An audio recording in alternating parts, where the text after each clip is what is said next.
I don't think I'll ever get tired of these modern retro-feeling platformers, and Belle Boomerang shows that this genre will continue to produce fast-paced, challenging games. You play as Belle, who's tasked with undoing the curse that was placed on the monarchs by using, you guessed it, her boomerang. The game begins pretty straightforward, as the difficulty curve doesn't really kick in until around stage 4. Each level offers its own unique aesthetic, soundtrack, and enemies, so it never felt like you were doing the same thing over and over. The stage's designs really vary, as you might find yourself traversing a snowy trail, or maybe even up in the stars. There's no shortage of engaging background elements. Although I enjoyed the tunes, I wouldn't consider them to be a standout by any means, as I think the saturated colors of each level are what really drew me in. Something that I found to be unique in Belle Boomerang is that the screen size would adjust based on the scenes. For example, you might go through a section that is reminiscent to the Game Boy, and the next scene you could be back to the full screen. It's not too big of a detail, but it's definitely worth noting. Instead of this being a straight action platformer where you move right on to the next level, you actually get these cool little intermission sections which act as hubs. After beating a level, the enemies from those levels will fill these hubs up where you can interact with them and even earn rewards by offering bells or flowers.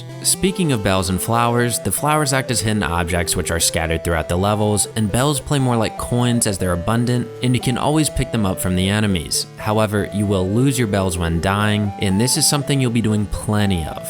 Belle Boomerang is exactly what you see on the surface. You have to get from point A to point B while tackling all the platforming obstacles. Checkpoints, although are found throughout each level, you'll find later on that it does not make that much of a difference as scenes become increasingly difficult. However, you have a retro mode and a normal mode if you don't think you're up to the task. You'll be taking on the varied cast of enemies with your boomerang, but each stage also provides unique enemies that offer an ability that is used as the gimmick for that stage. This is where Belle surprised me. I was not expecting this dynamic when I first booted up the game. This takes it from being a run, jump, shoot type game and just completely adds a new layer to the platforming which I was not expecting. Without spoiling too much, I found using these abilities to be a great time, and each stage begins fair as it allows you to get accustomed to the ability before then just throwing everything at you at once. During stage 6, it took me a bit to figure out I could even fly, and then I had to use this ability to finesse my way through tight areas, avoid enemies, and time my jumps perfectly. Pretty much every level follows this formula, however, you can expect each one to be filled with their own unique platforming mechanics.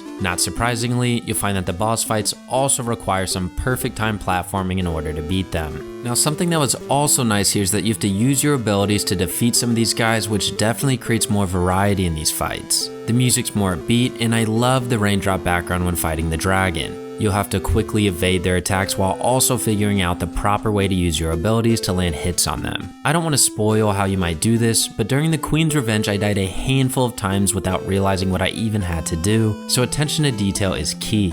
Although very challenging, there's virtually no respawn time, so if you do die a lot, you can just jump right back into it. I had a great time with these boss fights, and it's always impressive to see how much a developer can do using the 8-bit style graphics.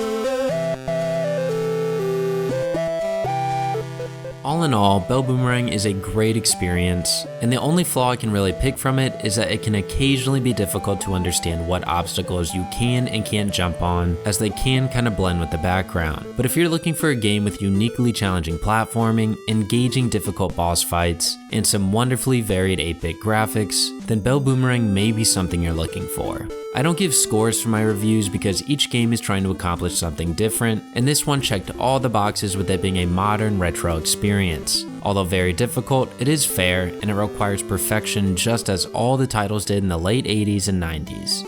I hope you all enjoyed this shorter form review, and please do consider subscribing as I do plenty of indie reviews and video essays on varied Nintendo games. So, until next time.